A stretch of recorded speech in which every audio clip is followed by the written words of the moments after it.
Wan Hadi konon-kononnya nak pilih saya. Kata saya tak puas hati bila siasatan SPRM tak menyebelahi apa yang saya nak.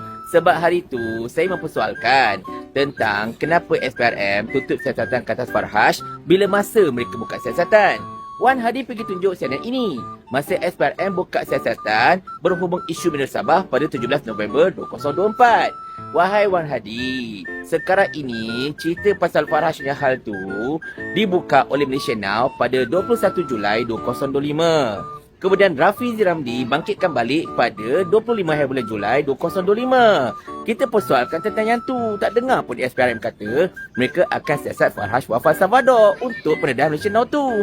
Kita tak cerita 17 November. 17 November itu ialah kisah Albert Tay yang buat video, ada 8 video membabitkan 8 Sabah tu kan, yang didedahkan oleh Masyaki ni. Dua cerita berbeza, Wan Hadi. Kau cerita apa sekarang ni? Kalau kau nak kutuk aku pun tak apa, tak masalah. Tapi homework buat dulu, bye. Emotional damage.